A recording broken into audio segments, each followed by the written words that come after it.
হিউস্টনে আজ যুক্তরাষ্ট্রের বিপক্ষে বাংলাদেশের সিরিজ বাঁচানোর মিশন। স্বাগতিকদের কাছে প্রথম ম্যাচে 5 উইকেটে হারের পর এখন টাইগারদের মুখ রক্ষা করাটাই মূল চ্যালেঞ্জ।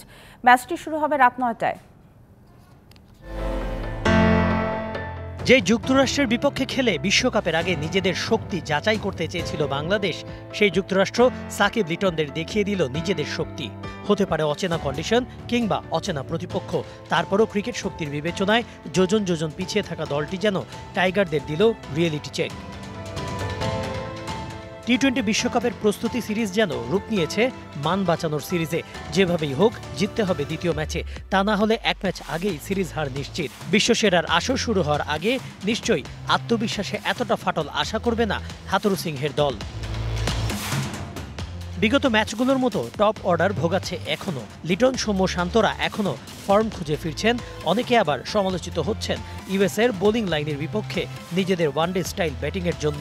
সব পেছনে ফেলে এখন বাংলাদেশের ঘুরে দাঁড়ানোর চ্যালেঞ্জ। সেই মিশনে দলে আসতে পারে একাধিক পরিবর্তন। ওপেনিংয়ে ফিরতে পারেন তানজিদ তামিম, সেক্ষেত্রে মাঠের বাইরে থাকতে হতে পারে লিটন, সৌম্যর যে কোনো একজনকে। জাতীয় দলের জার্সিতে ফিরে আবারও দুশ্চিন্তা জাগাচ্ছেন মুস্তাফিজ। যুক্তরাষ্ট্রের ইনিংসে নিজের দ্বিতীয় ওভার করতে এসে জোড়া উইকেট নিয়ে বাংলাদেশ দলে স্বস্তি ফেরালেও ম্যাচ শেষে সবচেয়ে খরুচে বোলার তিনি। 4 ওভারে দিয়েছেন 41 রান। সাকিব ও রিশাদ তো বোলিংয়ের হাত ঘোরানোর সুযোগই পাননি। তাই ঘুরে ফিরে আরেকবার উঠছে দল নিয়ে অপ্রয়োজনীয় পরীক্ষা নিরীক্ষার অভিযোগ। মার্কিন মুলুকে প্রথম ম্যাচের পর অধিনায়ক নাজমুল হোসেন শান্ত দায় চাপিয়েছিলেন উইকেটের ওপর।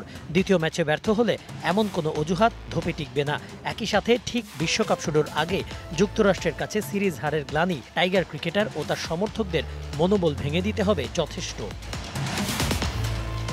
Kanak Mahmud, DBC news desk. নগদে 500 টাকা বা তার বেশি পেমেন্টে পেতে পারেন ঢাকায় জমিসহ 20 কোটি টাকার পুরস্কার।